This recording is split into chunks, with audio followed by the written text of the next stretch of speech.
Hey guys, welcome to, well, I thought I'd do this introduction here because I really totally fucked up the introduction like an absolute right tit in the episode itself. So, welcome to episode 12 of the Sounds Legit podcast. I, for some bizarre reason, assumed it was episode 13. And it's not that hard. It really isn't hard. I mean, I don't know how anyone could fuck it up. I don't know how I did it, how I fucked up. But so I kept referring to the episode as episode 13, and it was only after a couple of minutes after it concluded, I basically doubled back to Audacious, like, yo, dude, I think this is episode 12. So my apologies for that. This is actually episode 12, even though throughout the conversation I kept referring to it as episode 13. So forgive the Freudian slip. As usual, and it's insane, I really enjoyed this conversation with my buddy Audacious. He has a lot of insight, and I hope it's not boring for you, my 2-3 listeners. I hope it's not boring for me to keep having him on while he's available, because we get on really well. I think we have a lot to talk about, and even he basically had to leave because otherwise we would have sat there for another hour or two or something, because he just has a lot of his mind, and I really enjoy talking to him. And it's really good fun, really good conversation, and I hope we're going to keep making more of those fun conversations and interesting conversations for you guys to listen to. So once again, thanks a lot for listening. I'm just going to fade this out and let the episode play out. So once more, forgive me for the right fuck up. This is actually episode 12, not episode 13. Okay? So anyways, have a good listen, because I fucked up the outro as well. But enough fucks given for now. Enjoy the episode, and I'll catch you later. Take it easy, okay? Bye.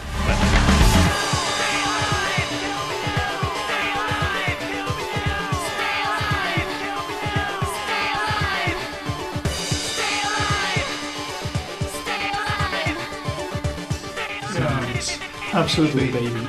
Yeah, while you're just typing away, paying little attention to I'm just going to reduce the brightness level so that my battery stays on. It still looks like I'm available or busy at work. That's fine. Do not mention things I've just started recording. This should be episode. My brain's doing it now.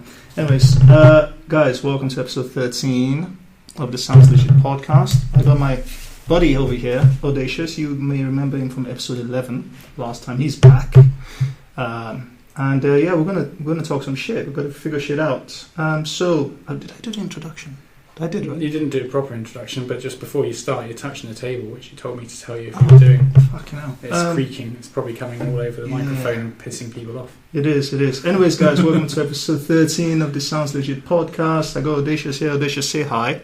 Hello, guys. Let's just talk. So you've had, I don't want to, because normally in proper setups they have like those things standing next to them that holds the microphone. So like the big fluffy ones. Yeah, but just something to hold the mic, so it's not on the desk to pick up the desk. So now, I get what you mean. Yeah, I guess.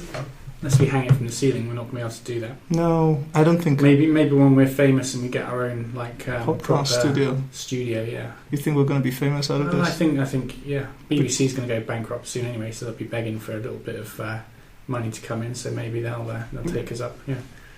Maybe not actually. They sack people for punching someone in the face for not getting their pasty ready, don't they? So yeah. You think they're gonna want? Can you imagine the amount of strongly worded letters from Yorkshire? and after today, feminists as well. Yeah, we'll upset them, won't we? Oh, I'd love to go to the war with them. Yeah. There was this. Let me go away from the desk. There was this article I saw, because apparently there was like this. God damn it! Touching stuff. I know. Ruin it. Get everything out of the way. Yeah, I know. It's just like, okay, let me just move the microphone a bit.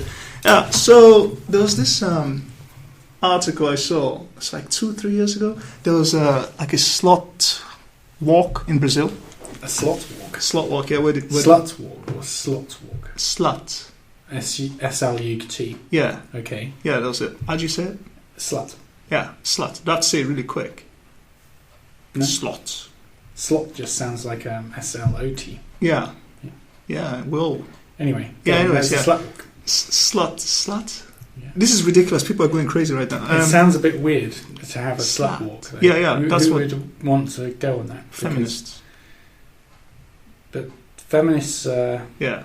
Okay, anyway, carry on. Anyways, the idea is that they don't want slut shaming, they're against slut shaming, so ironically they wear really slutty clothes and walk around in public saying, oh, don't shame me for wearing this. So what this guy did is he would have been killed, so he's crazy. So he knew they were walking past this side street where there was some kind of artificial hill going up, so the types you can actually walk up to the next level of roads and everything. So what he did, he went there and he lay there on the side of, because the thing's like going up at maybe 35-degree angle or whatever. So he lay there and pulled his pants down so they could see his cock. Right. And they all freaked out. So they were going to him, like screaming at him. They weren't allowed to actually physically assault him because the police were nearby. And you could just see his face.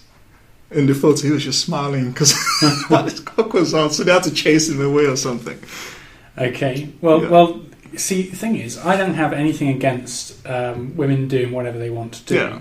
And, for example, in New York, I think there's a brilliant rule where feminists brought in this rule because men are allowed to walk around topless. There's no problem with men walking around without a shirt on. Yeah. And so feminists wanted to be able to do the same thing. Not that many girls are ever going to want to do it, but they did a demonstration, they walked around topless, and it's been brought into law. And do you know what? Fit the women that did it? Well, some of them were okay, actually. So, okay. And a lot of New Yorker girls are quite good looking. Yeah. And I think, brilliant. If they want to do that, they can do. Yeah. Who cares? Yeah. If it offends people, then they're too easily offended. Frankly, like breastfeeding in public. If you're offended by it, then you're too easily offended. I never get that. It's just like it's a woman feeding a baby. Yeah. The fuck? It's not sexual, really, is it? Yeah. I've had it before where I've been in a restaurant and talking to a woman who's pregnant, who I don't really know very well, and then in the middle of conversation while we're eating, she's just whipped out her breasts and started feeding her baby. Yeah. And that felt ever so slightly awkward because I was already in conversation with her and I'd never seen her breasts before. Yeah. But I just carried on as normal. I'm not going to go and cry to someone, oh, can you stop this person from breastfeeding, please?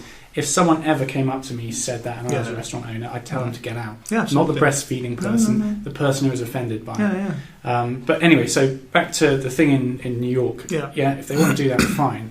What annoys me about feminists is where they go over the top for female rights, and actually I think what they're doing is harming females. Fuck yeah. And they're trying to be better than men, or they think they can do anything better than men. Which is so and true. It's not the case in everything, and you've got to accept there are some things that men can do better than women, and women can do better than men.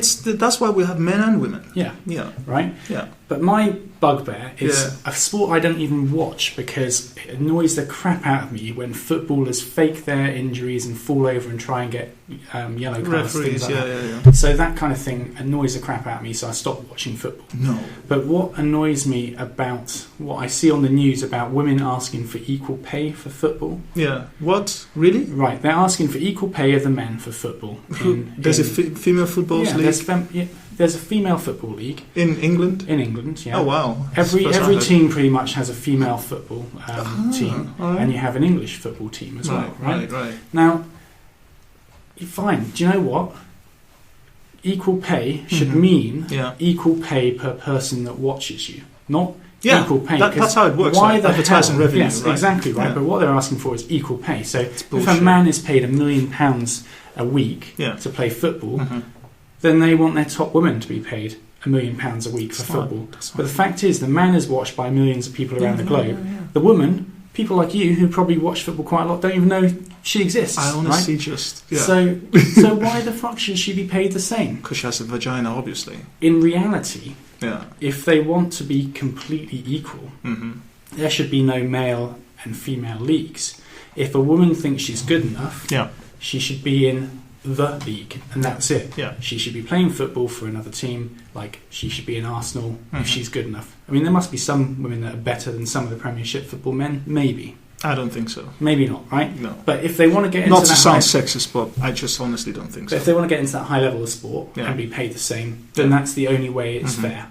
Otherwise, paying a woman £1 million a week for having 10 people watch her on TV. That's not going to happen. It's not fair to men. It's not even going to happen. Yeah. So it's a totally pointless argument, and they keep on going apeshit about all these tennis players who have said something about it because the same thing with tennis.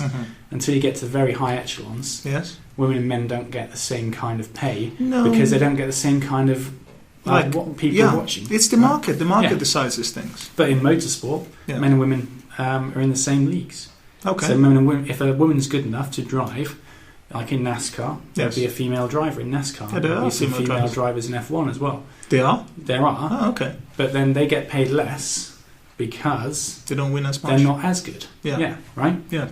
But that's still fair. Merit. Because it's the same thing. If there's a man that's worse than her, he'll get paid less than her. Yeah, makes sense. The market decides. So all this feminist crap about equal pay, that's what it should mean. Yeah. But it never does, and they always have a go at any man who comes out and says, why should they get equal pay if they get less audience? Yeah. I mean, that's in those locations, actually, because for me, the arguments I've heard were, like, in the office environments and whatnot. I mean, sorry, it's just I have too much things going in my mind. I have only one mouth to speak. Okay, so we put it in the office environment. Yeah. And the woman says, what about last week kind of thing? Last week? No, it was this week, wasn't it? And we had that feminist argument about Johnny Depp and Amber Heard. Don't know what you're talking about. I only just hang out with you to do podcasts. I don't know. We don't... You know, so... no, well, we hung out last week, and this woman passing by, a mutual acquaintance of ours, and she was just giving us stick for talking about, you know, the whole divorce thing. But can you put a pin on the Johnny Depp Amber Heard thing? So I just want to say a few things first. So basically, the idea about the equal pay in the office environment is this. Fine, maybe that's why we don't see each other's paychecks for obvious reasons, because we'll be poisoning each other's water supplies. But a lot of women say, oh, you know, there's this whole argument about being paid, God knows, maybe, let's say if every man gets paid £1 and the woman gets paid 70 pennies, you know, 30 pennies less than £1 or whatever. Absolute horseshit. It is horseshit. I've never been in a company where it's been like that. That's the thing. Oh my God, I was arguing with a friend of mine because I love her, but she's very young, and I'm afraid this whole feministic thing, they've got to her. You know? It doesn't really exist, does it? I think they make a lot of... They make it up a lot of the time. And I know people will be going, they don't make it up, there's facts. But no, they're not facts. In some small companies, there might be something. Because I knew a guy who owned his own company. Mm-hmm. He said, why the fuck should I pay a woman as much as a man? She's going to piss off for 9 months when she gets pregnant. There's always the argument, yeah. I can see that argument from a small company point of view. Yeah, the only way around that, actually, is to say, fine, men get 9 months as well. Yes. Right? So if a guy gets a girl pregnant, he gets 9 months off work. Fair enough. Then you couldn't say there's any difference between men and women at all in the workplace. Not a bad idea, actually. There's not. Yeah. I think that's fair. Yeah. They do that in Sweden and other places. And I wonder if there's inequality of pay there. Yeah. But every single company I've been to, if a woman's a manager, she gets paid the same grade as any other manager. Yeah. That's the thing. So one of the things that actually some other chap I heard in his podcast said this to me, and he hit me in the head. I was like, oh my God, I didn't even think about this. He was saying, okay, if it's true, let's assume it's true, women get paid less on the dollar or pound or anything. If they're cheaper labor, wouldn't you think companies would be hiring them instead?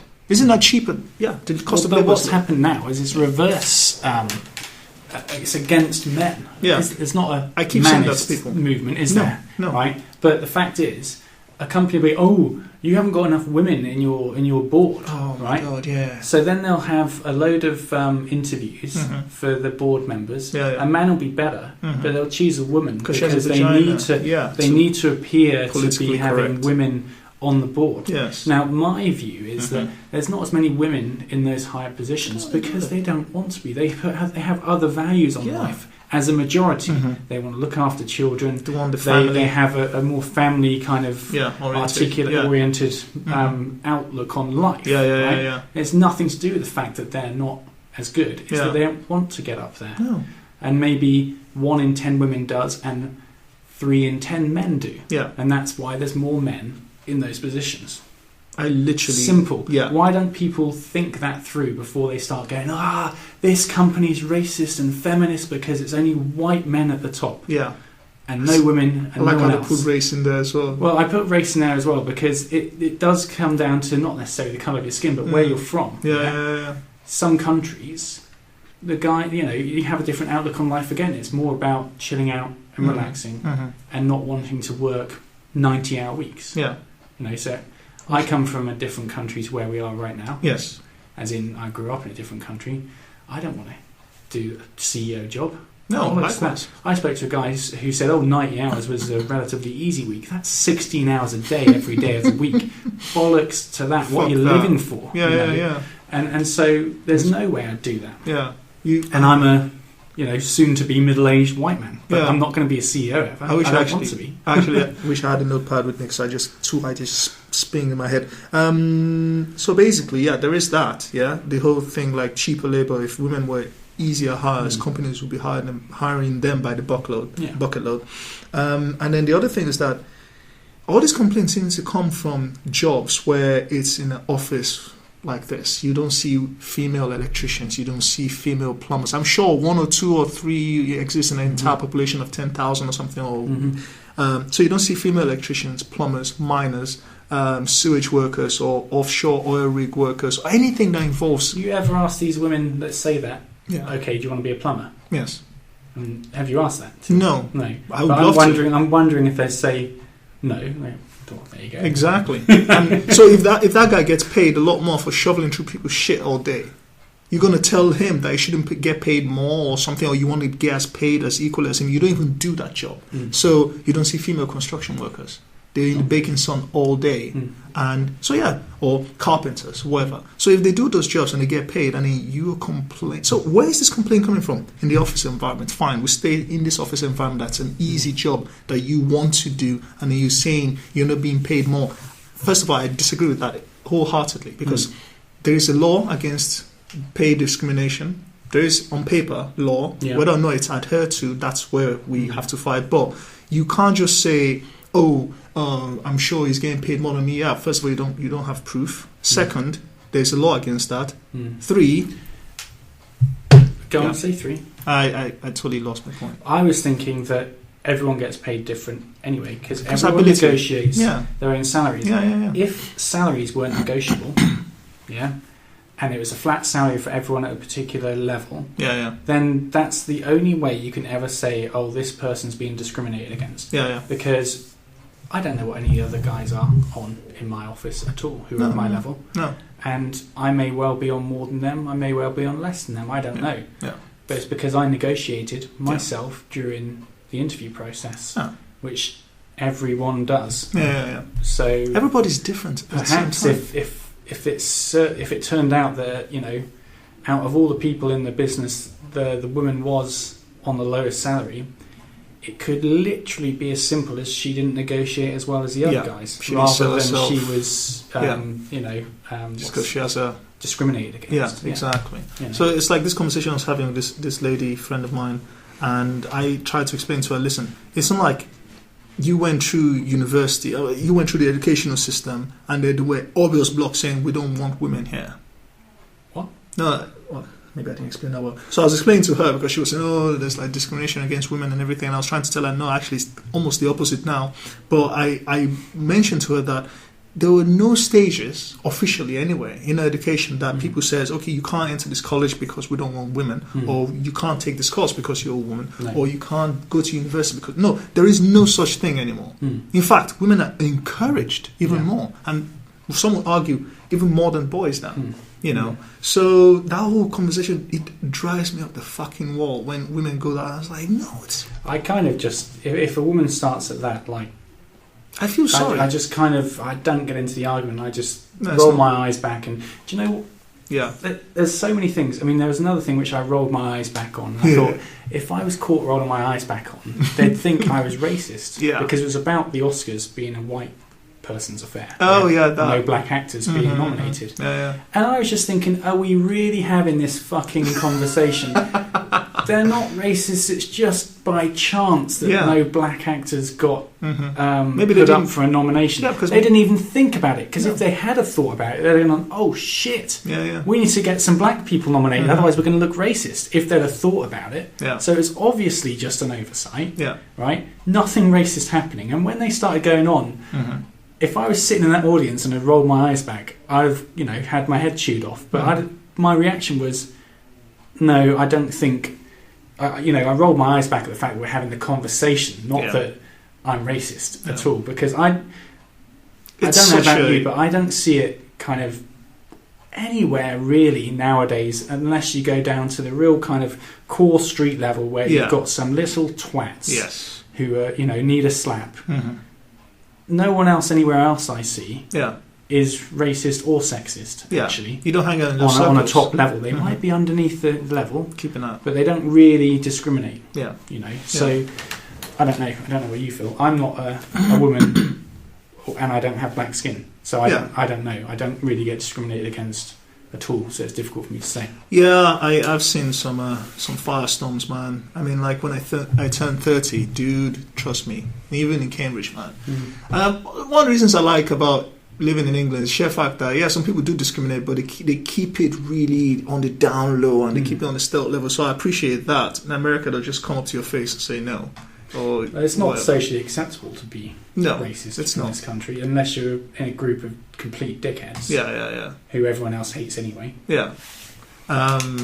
So no, it's just a story where it was my 30th birthday and I went to see a stand-up comedy show at the Junction, and in a packed cinema hall, right? So I went to sit down, and even though it was packed, there was no one sitting to my left or right. There was just like this massive berth because I went and sat there. Just over time, there was this couple that was just a few chairs down from me, and I was like, all right, cool. Hey, I didn't take it wrong. I just sat. I was like, more space for me to sit. But I didn't take it too personal. But I was just like, you know what? You should just go full hog if that ever happens again. Just grow a beard, put a hat on and wear a rucksack and see what happens then. But no, it is a bit pathetic. I've not noticed it in this country, to be honest. But when I went to the States, I have noticed it, and my mum and dad gave me a brilliant story back in the 70s. They went to New York. Fuck knows who would want to go to New York in the 70s, because it's probably one of the most dangerous cities in the world, right? But they walked into a cinema and they didn't realise they still kind of had, not officially, but they still had different cinemas for blacks and whites back then. Jesus Christ. Right? Wow. And so my mum and dad just walked into a cinema which was showing a movie they wanted to, and sat amongst a load of black people. And the black people were kind of giggling, and then started like, "What the hell are you guys doing here?" And they're like, "We're watching a film." Why? It's like, white folk go in the cinema, on this avenue. And they're like, "What?" And like, "Oh, you're English. Oh, right, don't worry about it then," kind of thing. Because they knew the English weren't as racist as the Americans. But even in 2005, I went over to Miami. And I went to a KFC. It was on my way to Key West, and so it wasn't the main part of town. It was probably going through a bit of a dump part of town, right? And I walked in there with my ex-girlfriend, and everyone just stopped talking and looked at us. Was she Caucasian? She was white as well, white with ginger hair. I'm white with blonde hair. And but they're all black, in there, right? And they all stopped talking and looked at us. And I was just like, okay. Went up and ordered, and as soon as I opened my mouth and they realised I was British, they all stopped looking and just talked amongst themselves again. So it's obviously a thing where, if I don't know what would have happened if I'd have opened my mouth and it had been American. I'm sure nothing, but but it's just I just thought they must have thought it was weird that white people would go to that part of town. And we don't have that kind of segregation over here, right? You go to London, predominantly black area, a white guy can walk around fine, and vice versa. There's nothing like that. It's strange to see what it's like in other countries. But I dated an American once, and so her friend I think she still lives in Louisiana. So I remember once I went up to a place and we were talking, and she was telling a friend that, girls talk and whatever. She's saying she's dating me and whatever, and somehow the colour of my skin came into the conversation.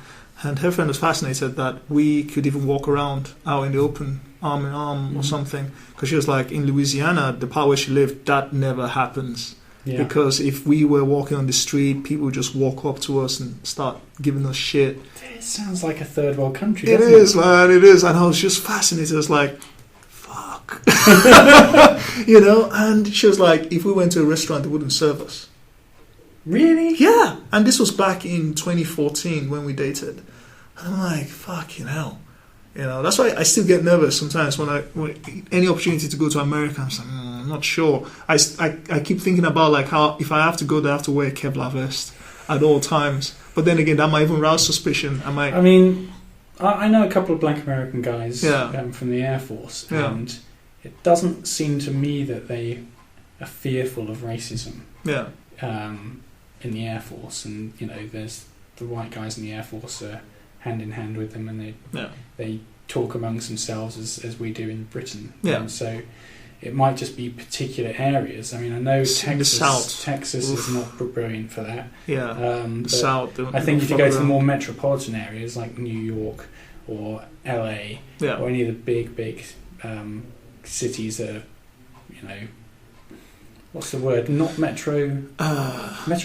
No, cosmopolitan cities. Okay. Yeah? Right. Yeah. Then you're not going to have a problem No. at all. Yeah. And America is definitely worth going to.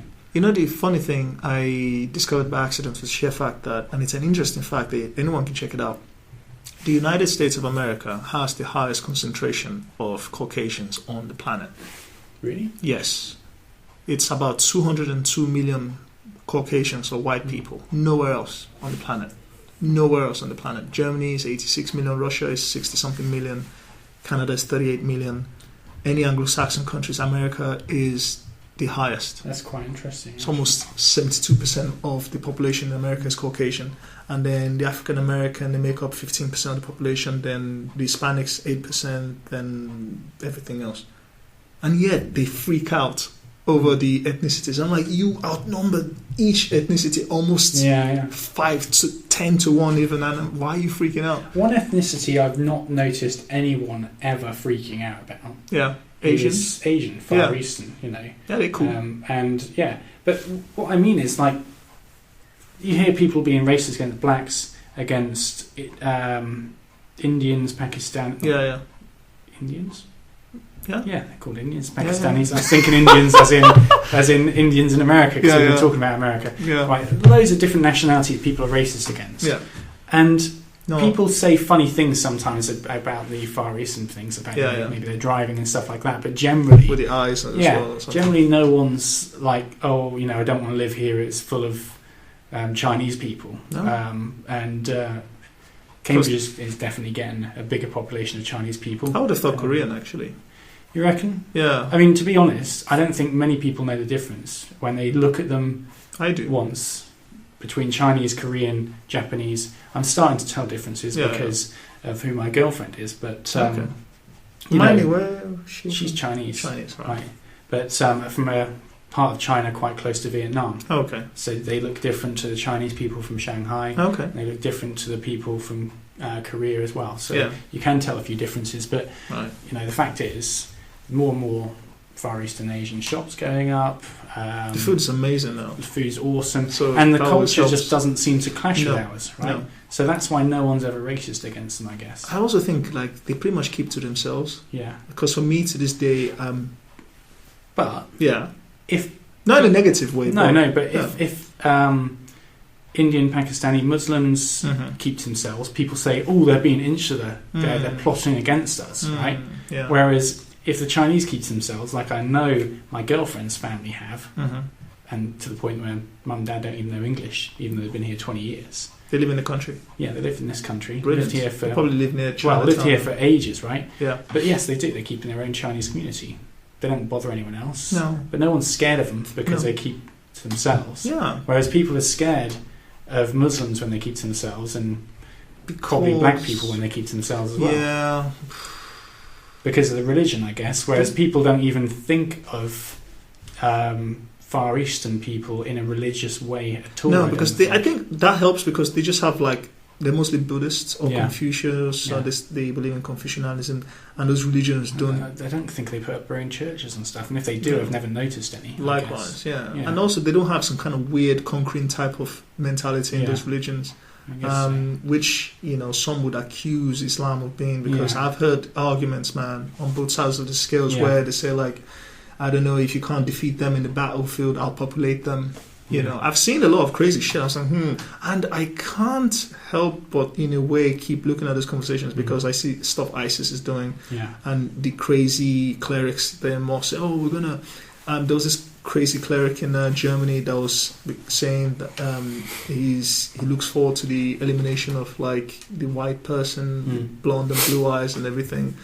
Because they're gonna procreate with the daughters of the Germans and then just overpopulate. So when I see that, I'm like, where is that coming from then? There are a lot of crazy people in religion. I actually feel that any religious person who is highly religious is untrustworthy to me. Yeah, I don't trust anyone, whether they're full of shit. Muslims, Christians, anything. Right? You don't trust the Dalai Lama? No. Not particularly, why because not? he's really religious, and I mean, seems cool though. Well, the thing is, a lot of the stuff he comes out with is all about peace. He should be on Twitter, that guy. Right? Yeah, probably, and I think a lot of people would follow him. I don't think I've ever heard a quote from him which has been negative in any way. Right? Whereas a lot of these other religions are negative about other religions or people who aren't religious. Like Jehovah's Witnesses. Really, if you're gay, then you're going to hell. Yeah. If you sleep with someone before you're married, you're going to hell. Yeah. Well, I've always got to be going to hell, man. And the fact that I'm atheist and don't believe in hell, that's not a really good thing to say to me because I don't give a shit. Yeah. Right? And all these people that I think who need to be worried about going to hell to make themselves good people. Yeah. They're the ones that are scary. Yeah. I'm a good person because I want to be a good person, and I don't want to kill people. Yeah. I don't want to have an excuse to kill people. Exactly. Yeah. Whereas these people are like, as long as God forgives me, then I'll do whatever I want. Yeah, so I'm going to go and rape a kid, and then I'm going to repent and ask for forgiveness, and then I'll be okay. I won't go to hell.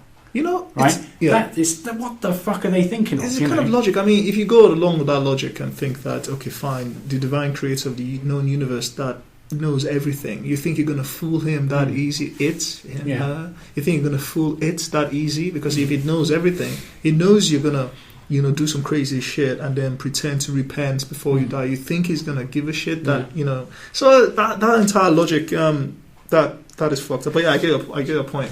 My favourite thing, you know how the whole part of the Quran or whatever it is that says you do this and you'll go to heaven. Seven virgins. However many virgins it is, right? Why virgins? Did you see the Family Guy episode of that, right? Where this guy had basically got a bomb vest on. He'd blown himself up and he went up to heaven. And there was a bunch of nerds with their laptops out and Harry Potter hats playing World of Warcraft or something. Went, Osama! I just thought, that's brilliant. They're virgins. He never said anything about female virgins. I think if the Prophet Muhammad said that, he probably just put that exclusion clause in there. He just said, listen, I just said virgins. I didn't tell you whether or not it's females.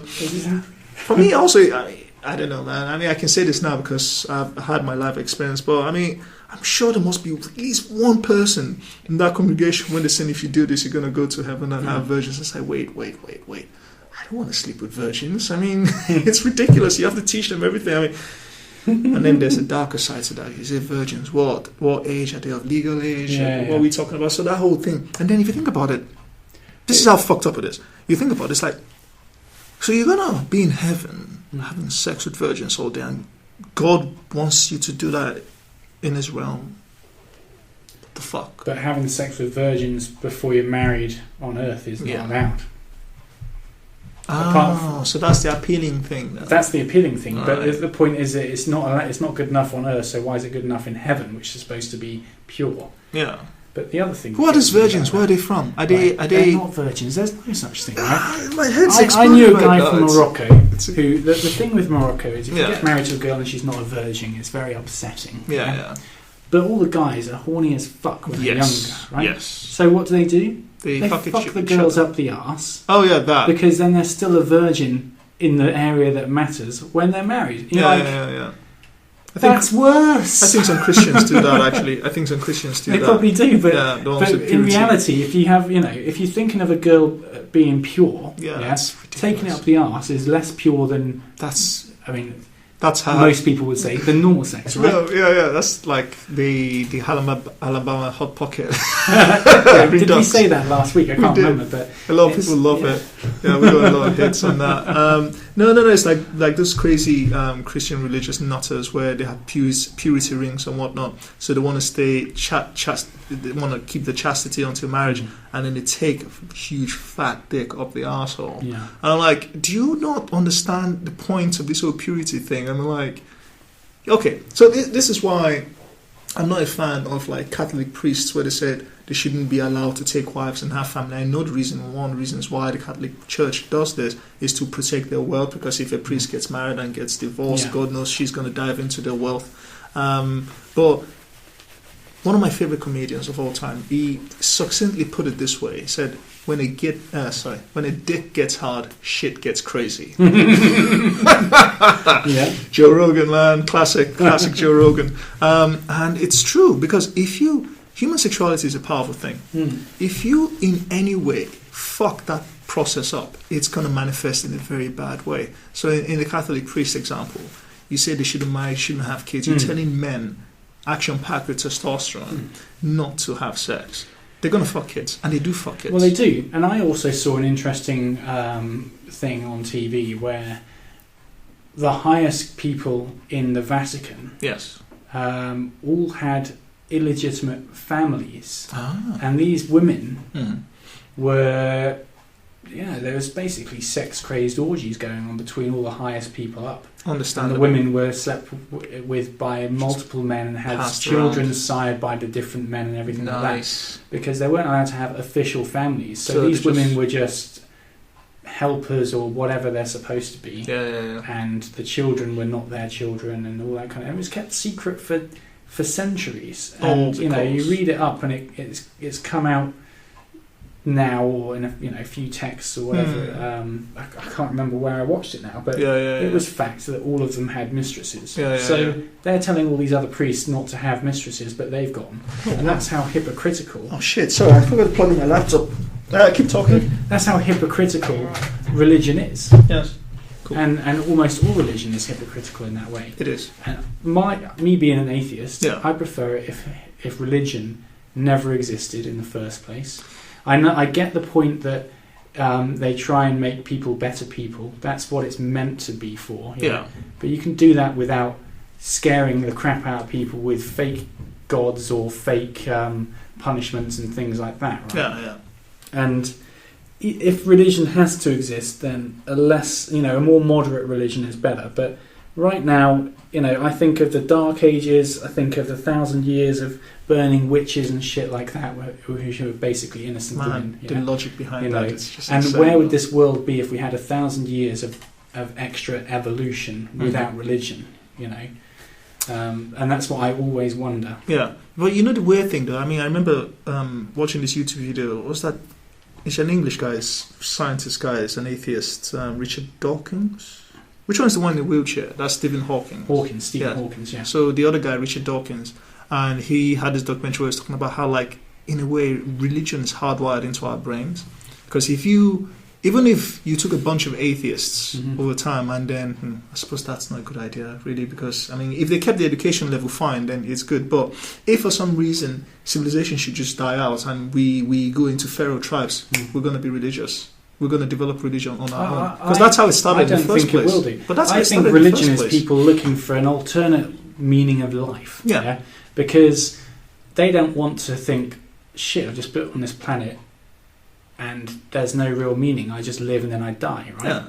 Whereas I can accept that. Yes. Right? I can accept that biologically that's what life is. I don't need to think, after this though I'll go to heaven, and that person I know has died, but it's okay because they're in heaven. Their spirit's still around somewhere. True. I don't need to know any of that kind of... Because I think I've got a strong enough mind to be okay with the fact that life is life. Yes. And people who can't handle that need to look towards something else. Okay. That's what I think religion is. Okay. Needing to have a meaning of life. look at it this way then. Let's say, I recall you mentioned you and your girlfriend, you say you don't want to have kids, right? Let's assume an hypothetical situation where you do have children and then the world goes to shit and then you guys have to move from where you are because, I don't know, some massive cataclysm that involves you just moving around. And let's say you have your kids and everything. I can suggest that, okay, fine, you guys will try as much as possible to educate your children about, like, morals and everything, basic maths, language, reading skills, and whatever. Then once those kids have kids, that knowledge, if nothing changes, if civilization doesn't come back together and build itself up, that will start to degrade. And it will degrade to the point where if nothing's done about it, and I think that's the point of civilization, if that's essence of civilization dies out, where it gets to the point down the line, maybe your great-great-grandchildren has no clue what the hell life was maybe 100 years ago, and then bands up with a bunch of other people that had no clue about the world before. Give them maybe another generation or two, you'll have religion. But that's just history teaching, man. Yeah. It's not necessarily religion. If you teach them the history of what happened when you were alive, then they teach their children the history of what happened when their parents were alive. Yeah. And that's how we know what happened in World War One, for example, because we've been taught history. Yeah. And I mean, yes, we have pictures and cameras and stuff around as well, which you might not have in an apocalypse. Yeah. But at the end of the day, I guess with Chinese whispers, things get bent and over time, And that's always what I think a lot of religion is. I think it's some stories that happened and people have made them different to suit themselves. Yes. Or because they couldn't remember properly. Yeah. Isn't that the whole thing about, like... But I don't need to go into God's house and pray to him and stuff like that. I don't mind if people want to have a religious... If it keeps them okay and so they don't start stabbing people in the streets, I'm good. Stay cool. But if I was religious, then I would be thinking, well, God's everywhere. He knows that I got a joke I'm thankful and all that kind of stuff. I've got a joke bit about that. Go on. I'm not going to give it up on the podcast.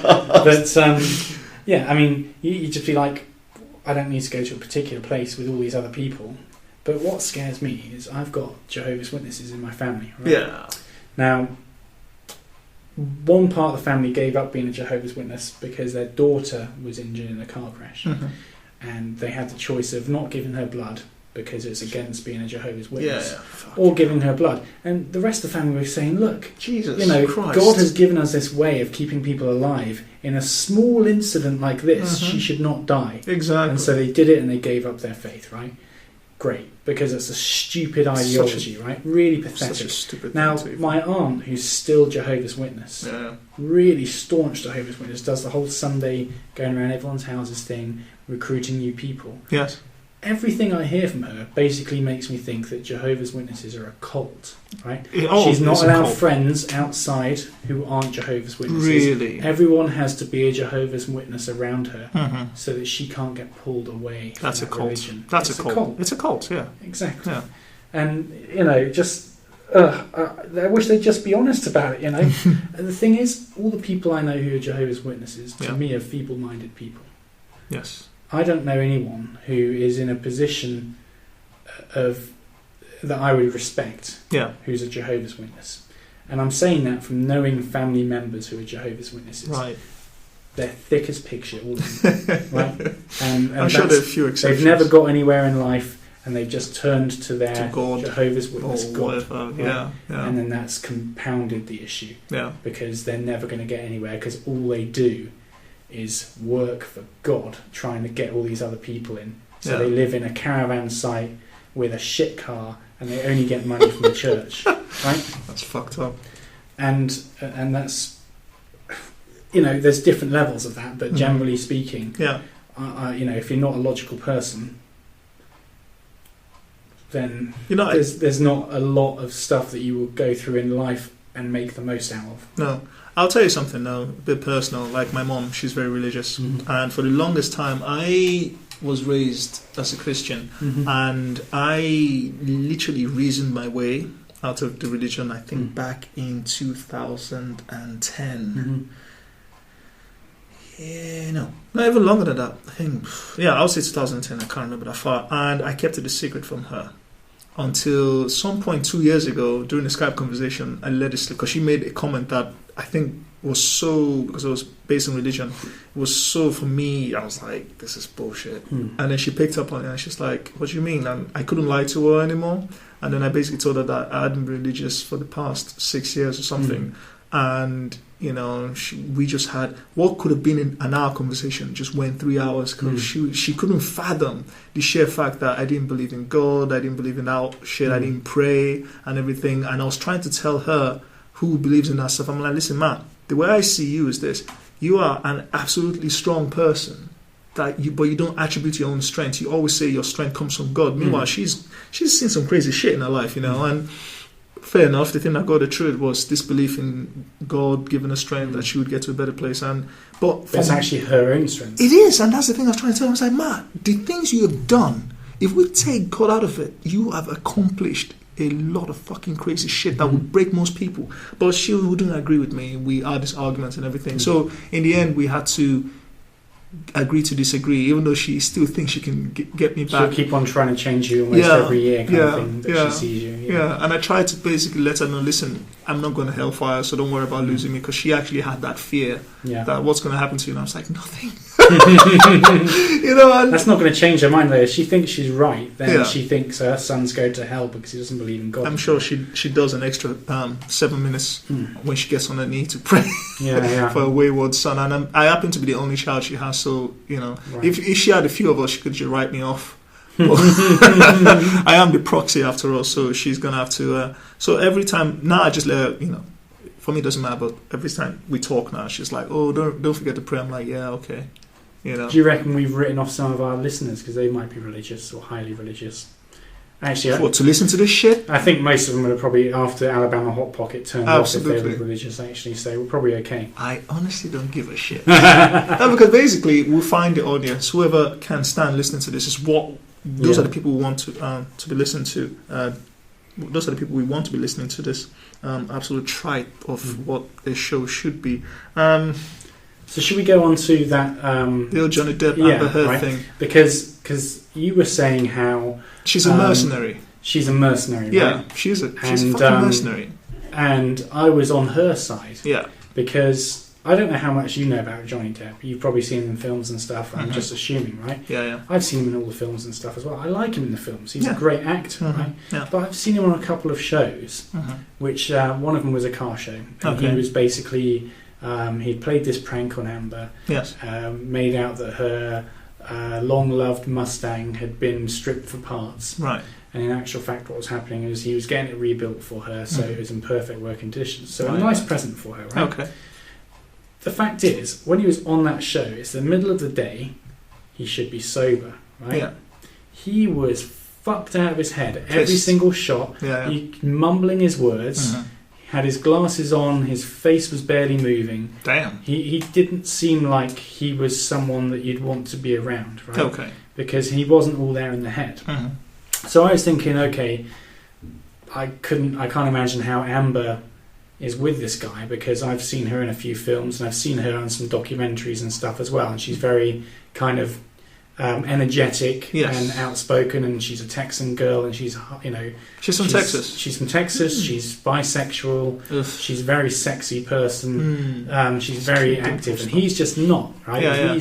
He was very quiet and very reclusive, so I couldn't see how it worked from that. But then on the news the other day, it comes out that he was beating her up and stuff like that, and all of his mates said, "Oh well, we couldn't imagine him doing anything like that because he's such a lovely guy." Yeah, you can't tell what's going on behind closed doors anyway. That's the thing. But from watching that documentary, I could imagine that might happen, because someone who's that fucked out of their head all the time could just suddenly snap and smack someone like Amber. Right? Okay. But my main point was, if you know that you're a bit of a drunk, and this girl who's 25 years younger than you, life, sexy as hell, is with you and is going to marry you, you must have some kind of inkling that it's probably for something other than love. And even if it is for love, if you carry on acting the way you do, then it might not last forever. Yeah. Right? Yeah. So you should always think, actually, maybe I'll protect myself so she can't take all my money and stuff. Yeah. You shouldn't suddenly be surprised about it and then call her a mercenary. Well, but isn't that the point, though? Doesn't that still prove my point? Because if It does, but he should know. But it doesn't, because men are hopeless. Let me get this Hopeless right. romantics. Yeah, pretending to be optimists. Yeah, and she's the opposite. She's realist. Sorry, she's a realist pretending to be a romantic. A romantic. Okay. So she knew what exactly she was getting into. I'm not sure she did though. She marked this because guy. the thing is, we don't know how they met each other, right? 15 months. And he may have not been as reclusive and fucked out of his head as much when they first met. She might have known him from his movies mainly, and loved him as an actor, and then had a few jokes and stuff with him at the Oscars or whatever, and actually fallen in love with him. So she might not have gone into it thinking, I'm going to live with this guy for 5 years and then rip him off. But it's up on the table. Sorry. But if I was my age now and an 18-year-old decided she was going to fall in love with me and marry me because she'd met me, I'm not going to marry an 18-year-old. But the point is, for me, I would think Jesus. this, might be fine for a few years, but actually after that, I'm going to get a bit old for her. She might get sick of me not going out to nightclubs and stuff like that. So maybe I should think about what she would get if I do a prenuptial. Right? Yeah.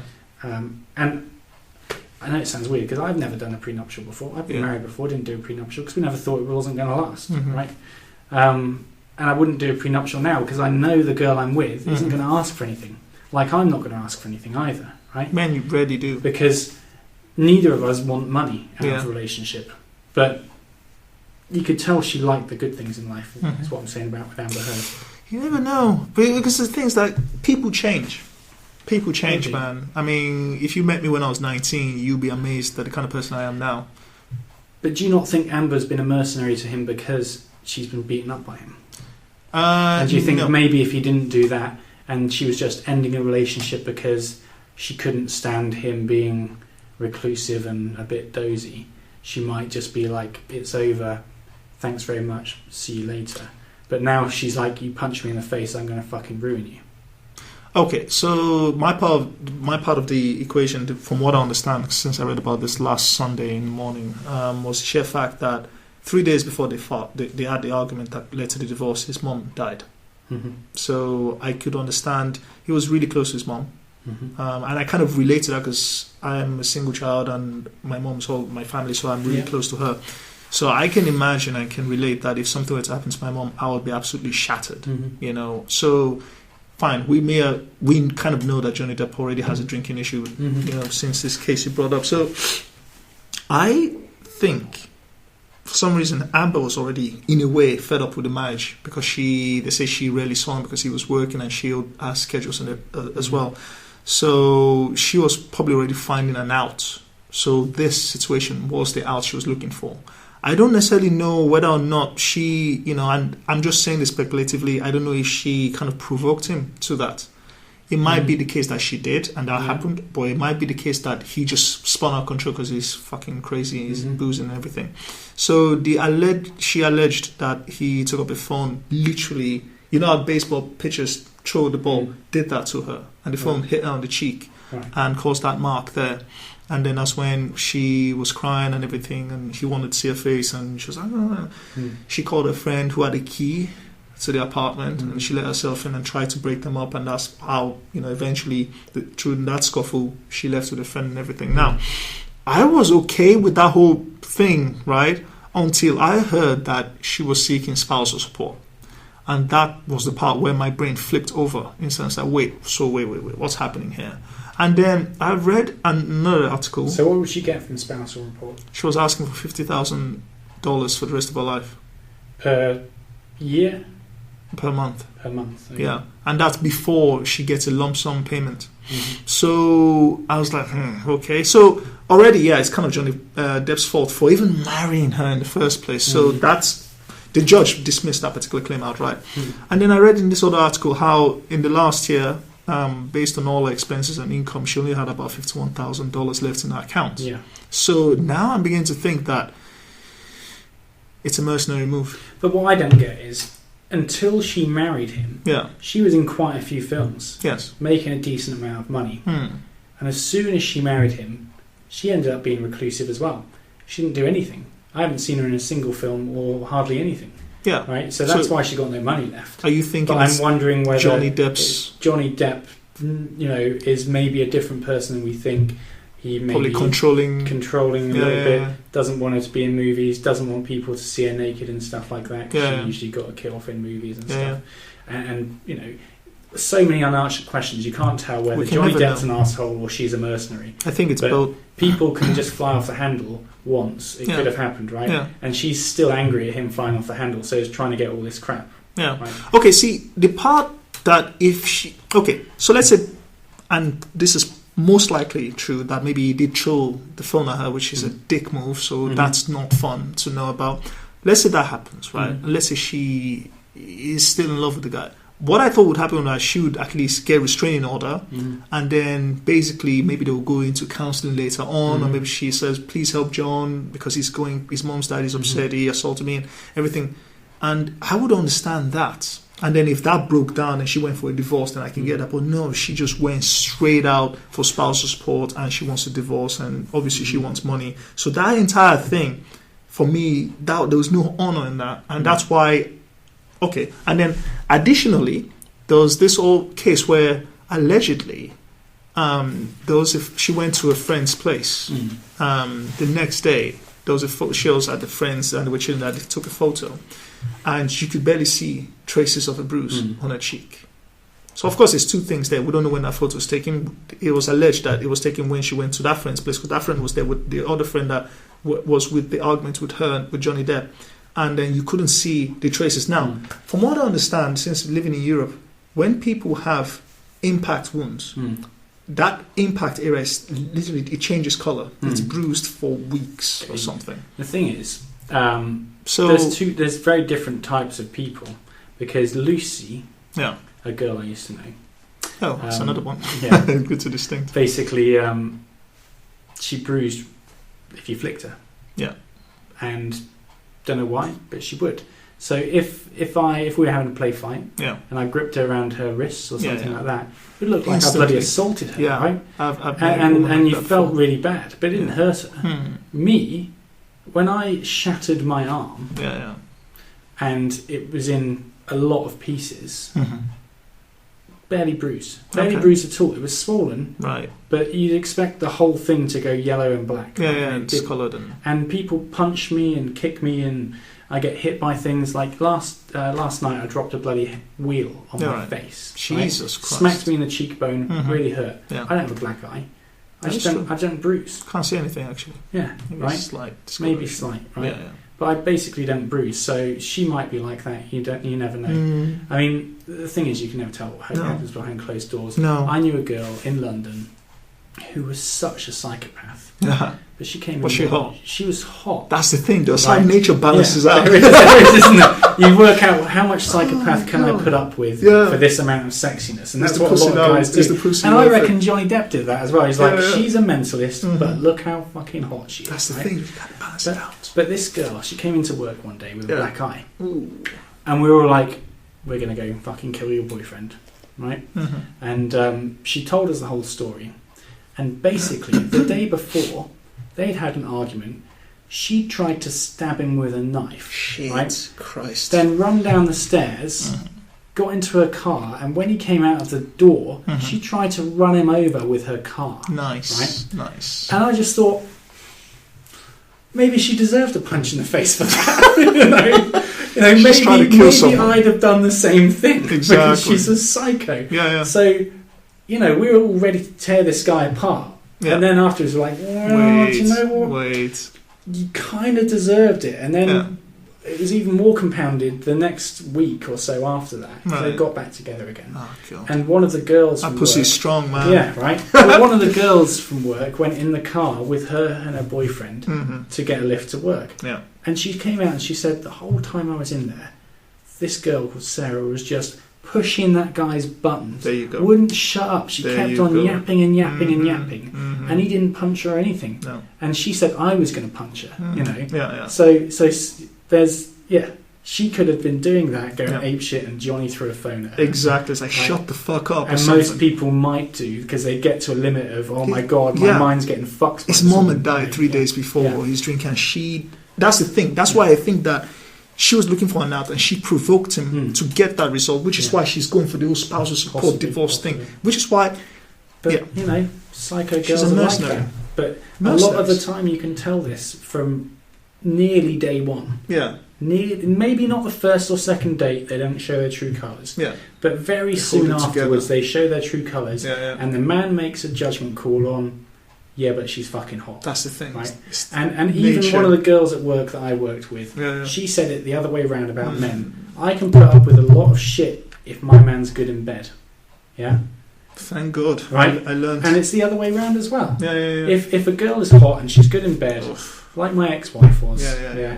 I put up with that shit for 10 years. Was she a psycho? But she was a mentalist. Really? Right? She basically, and, you know, she'd argue with me because she liked arguing sometimes. Yeah. And I'd be like, what the fuck are we arguing about? Why am I with this bitch? Drama. You know? Yeah. But then she was good in bed. But then there was other things where, you know, she also spent loads of money on shoes, like $2,500 on a pair of Louboutins, right? Ooh. She only got paid about $2,700 a month after Jesus tax, right? Christ. So all of a sudden, oh right, so you've only got 200 quid, so am I paying the rent and all the food and everything this month? And she's like, well, I needed these shoes, you know? Yeah. Crazy stuff like that. And I put up with it because of that. And I put up with biology tricking you, man. But I was in my marriage counselling, Mm-hmm. right? Because she decided we should go to marriage counselling. Yeah. And I was like, okay, fine. Which Amber Heard could have done. Yeah, Amber Heard could have done. There you But go. this marriage counselling was pointless. Most people go into marriage counselling for ages, right? Yeah.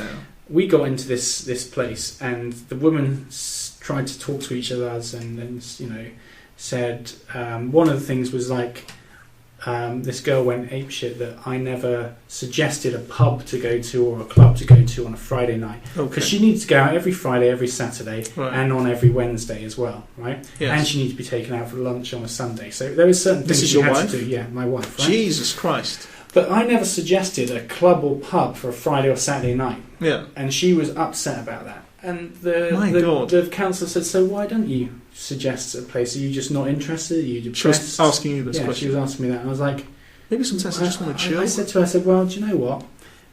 I don't care where we go on a Friday or Saturday night. I am happy wherever we go. Yeah.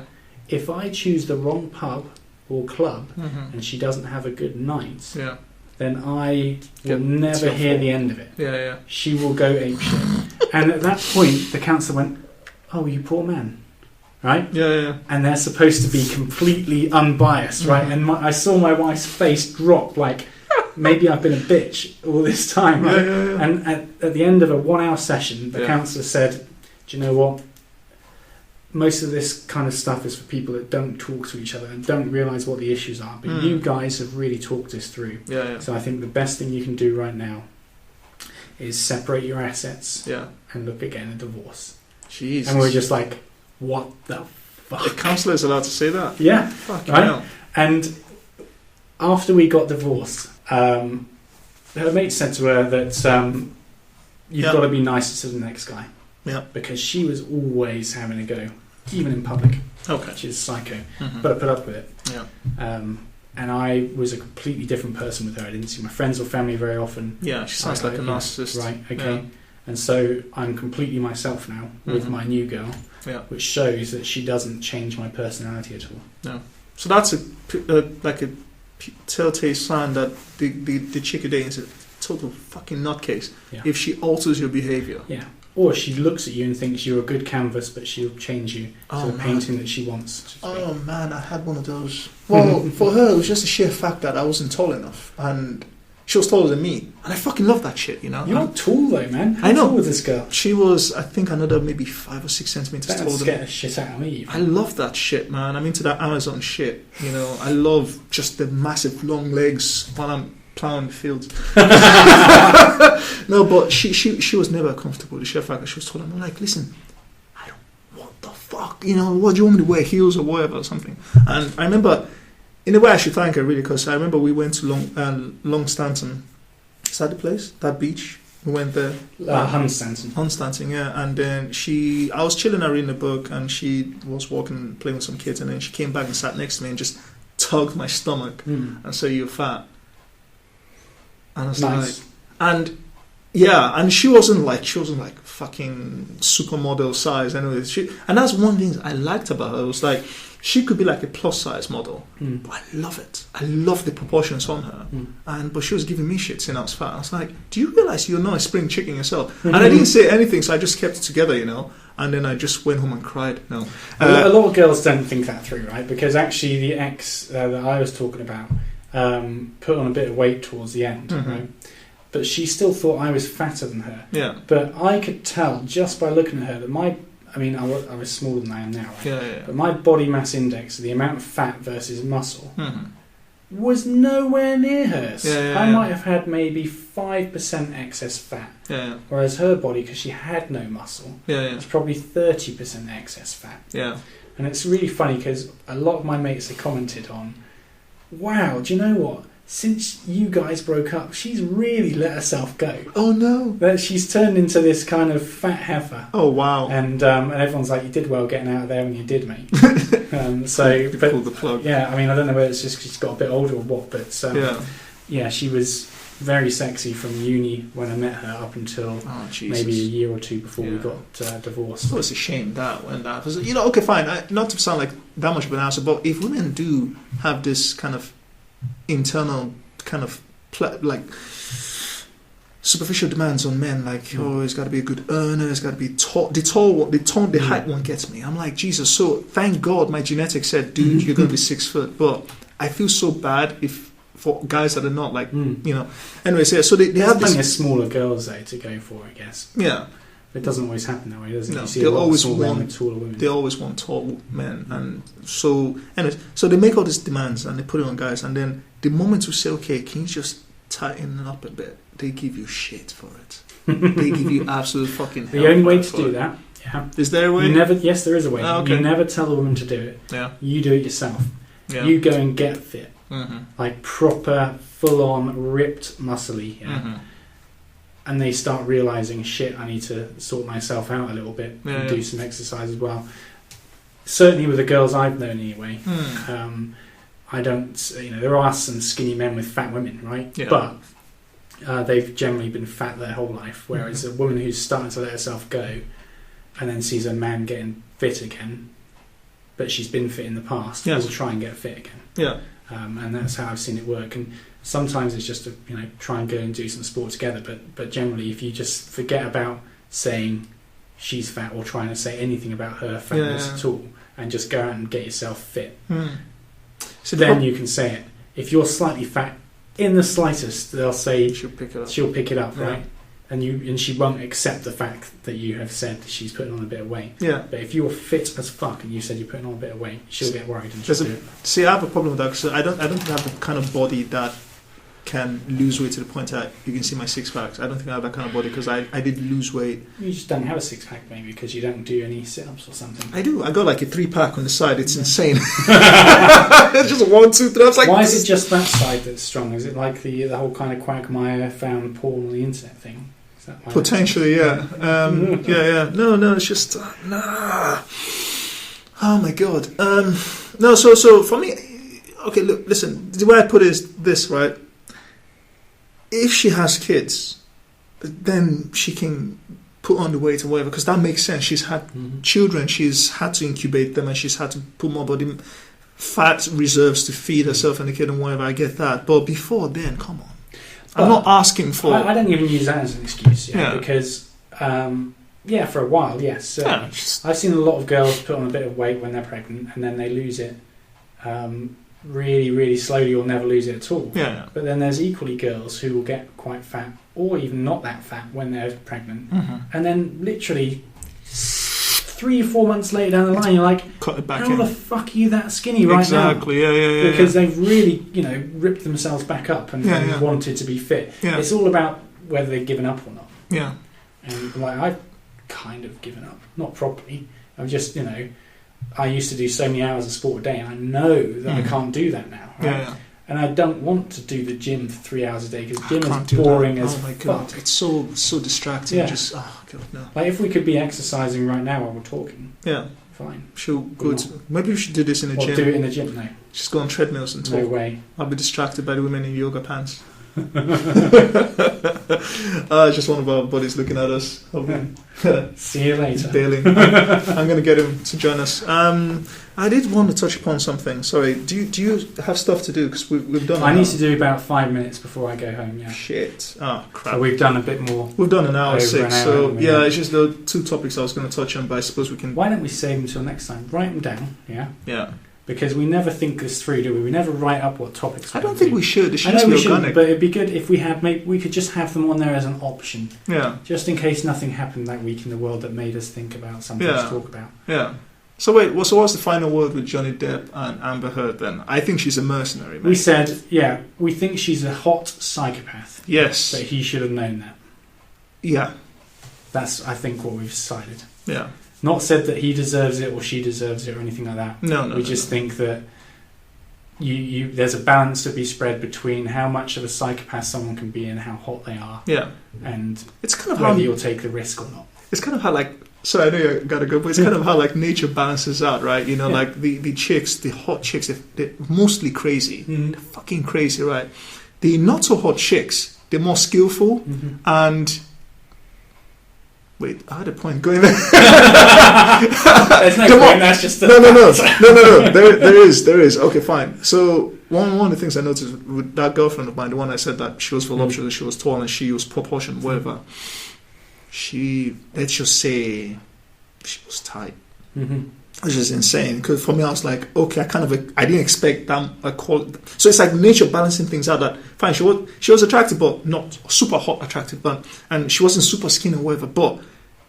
She was, the sex was good. You know, when I got in there, I was just like, it's like the fat itself just compressed that entire area. So it's like nature balancing that part out. That fine, she may not be super hot, but she balances out because, a lot of fat girls work harder in bed. Yes, that's something that's always said all the time. They never know when that's gonna happen. But again. Then I equally haven't found really hot chicks that are terrible in bed. Okay. So some of them are though. Oh my god, that's the point I was going to make. You didn't listen to my previous episode where I'm sure a lot of people hate me now personally, but it's just a sheer fact that I mused about and rambled mostly about how, like, when people are dating and women they hold back the sex, and I've seen dudes go for 6 months, and I'm like, that is madness to me. So imagine the worst case scenario of that. Guy goes dating 6 months, he's been nice to the girls, walking the tightrope, he's not saying anything bad and whatever, he's trying to get there. Not that he's after her for sex, but come on. No, fuck that. If someone's going to play games like that with me, they can fuck off. Right. I want sex on the 3rd date or you fuck off. That's it. Audacious, ladies and gentlemen. That's as far as I fucking went. 3 dates and no sex, fuck you, I'm off. Anyways, so my point is, the guy gets to the finish line and everything, so they get to have sex, and she just lies there.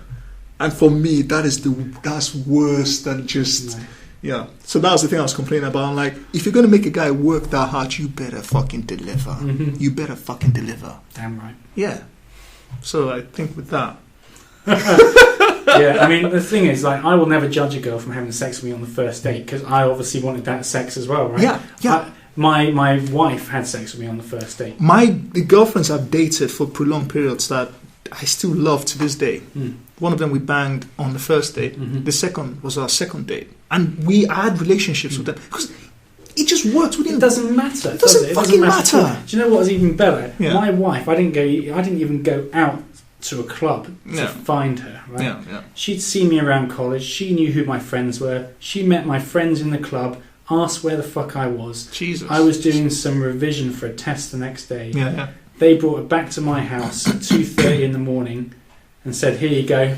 Good luck." There it is. Right? And we had sex. Nice. Right? Nice. So my wife was delivered to me. Yeah. Basically. Damn. And that didn't make me think she was a slut or anything. Likewise. Right? Likewise. I don't know where that comes from. No. I don't know where women think, if I sleep with them on the first date. If men think that a girl's a slut because they've slept with them on the first date, then those guys are dicks as well. Yeah, they're and insecure they make assholes. girls feel like they're sluts because they want to have sex. And no one should be ashamed of wanting to have sex on the first date at all. That's what it's all leading up to anyway. Why play around? Just fucking do it. Yeah, and that's the thing. There's like that's why when, like in my previous podcast, I said that for me my limit was 6 weeks. No, but my limit in real life is 2 weeks. Because if we're dating and there's just what the fuck are we doing? You know, like when I think some women, if they date a guy after like 3 years, they start asking, where are we going? What are we doing? For me, it's 2 weeks. Where are we going? What the fuck are we doing? Because if you're gonna just... You shouldn't even need to ask that question. No, I'm asking in my head. Yeah, well, yeah, that's what I mean. You know, it's like, it's obvious that it's either a one-night stand, and after the first one-night stand, if there's something else, then it's the beginning of a relationship. That's the thing, yeah. Right? And that's the way I look at the beginning of a relationship. If someone's had sex with you and goes back for more, it's a potential relationship. Exactly. Right? And so what if some of them only last 2 weeks? That's what, after the first time, that's probably what you were thinking in your head, that it's probably going to turn into a relationship. And I've done to a girl before because it was turning into a relationship and I didn't want one with her. Right. You know, but we had sex probably for 2 weeks still. So it's not that I hated the look of her or anything like that. No, I just, you know, didn't really feel it with her and didn't really want to be involved with a person like her. Yes. So before it got too serious, I broke up with her. She didn't cry, I didn't cry. Yeah. It was fine. So if you let relationships go on like that for too long because you're too scared to dump damages them, the person, then you have a shit relationship. Yeah. But equally, there was no point in getting rid of her after the first night because I want to see where it went. It didn't go. It didn't work. Who cares? Yeah, and that's the thing. Like, you know, I know you. I Stop talking to me, man. I know. Just okay. My final point is like, you know, the part where, you know, worst case scenario, the woman strings a man along the man for 6 months, and then of course the worst case on top of that is that she's a bed liar. That's my class of women that just lied and expected to do everything. Granted, modern civilization was built on the missionary position, but you got to toss in some spice in there. But if you've made him work that long and you just lied and you just shit in bed, well, you think he's going to stay afterwards? So you've wasted both your times. So why not just do that relatively early on, and then if he stays, he stays. If he walks, he walks. I must have been either really lucky or maybe I just choose girls that I know have got a bit about them or something, because I've never had that experience. Yeah. I've never had it too, but I've not slept with hundreds of girls, but I've slept with enough that if that was a random case, then I probably would have fallen across it, kind of thing. You know? Yeah. So I don't know. Yeah, it's just you're right. If a girl lied there and did that to me, I'd be like, "Fucking hell! What the fuck's going on? What the fuck are you doing?" If I loved her, I'd still probably have to go out and shag prostitutes because I'm not getting, I'm not getting the real sex out of it. It's just it's a friendship. Yeah. If I loved her, I'll just tell her, like, listen, we need to do something. Because I really like it, but this is not, this is not on, is it? I made the exception that if she's between the ages of maybe 19 and 23, I can give her that she's relatively inexperienced. You could teach her. That's the thing. The Malibu. Oh, yes. I'm going to go date some 19-year-olds. No. Okay, dude, you got to get out of here. Let's go. So, guys, thanks for listening to episode 13. Jesus, what 13. An episode. Yeah. And do you want to do this again? Yeah. Yeah? I'll be back. Just so long as you delete minute 59. We don't want real names. I'll backtrack and re-edit it. Probably not tonight. It's really complicated to do that. If I listen to this and my ex's name is on there, you're fired. Okay. Or I fire myself. Yeah, you probably have to fire yourself, buddy. But no, I'll edit that part out. So maybe I'll start another blog myself and just become a competitor to you. Compete you out of the market. I don't think that would work. I can't think of enough shit to talk about myself. I think you're natural at this, actually. No, if you want, you could do yours, but I'm glad you. No, it'll be Audacious and Kev, or Kevin Audacious, for life. K&A. Dude, I haven't just thought of a name. Dude, K&A for life. Or just K&A. The K&A podcast, K&A show. AK. Kevdacious. No. We'll think of names offline. No, I'm still gonna stick with this name. I'll compete those other guys. Fuck them. What was it again? We thought of something different last week, didn't we? But yeah, you shouldn't need to change your name. No, because I was there. Because I think we should summon them to a duel, and whoever wins an arm wrestle gets to keep the name. Yeah. You're like the guy I'm gonna ask to do that. Since I'll do the left-handed arm wrestle because no one thinks I'm left-handed because I'm quite ambidextrous. Yeah. and then I'll just annihilate them. Seriously, dudes, you should see Audacious. He's like a fucking ultramarine in real life. It's like 7 feet tall, barrel-chested, blonde hair that just flows like Thor's Goldilocks hair or something. Blue eyes that is just, you can get lost in forever. Honestly, oh my god, that's this guy in real life. Yeah, that's what it looks like for real. But dude, yeah, but now they know what I look like as well as my wife's name. God, she was blonde. No, she wasn't blonde. Well, okay. No, she what I was saying, what I look like as well as my wife's name. We're going to edit that out, so it's okay. Right. So that's if it's 9 minutes, I'm going to take that out. Cool. Anyways, guys, thanks for listening. Cheers, guys. Yeah, thanks for listening to episode 13. And yeah, we'll see you in the next episode. Have a nice weekend or whenever, or evening when you're really horrible. This sounds like the intro outro sequences. Fuck off. Nah. Really fuck off, guys. Nah, just kidding. I'm trying to be nice. Well, anyways, thanks for listening, and I'll catch you later. Bye. Like I feel my gunfires. I wish I believe in you. Like I feel my gunfires. Like I say I love you. Like I say I love you.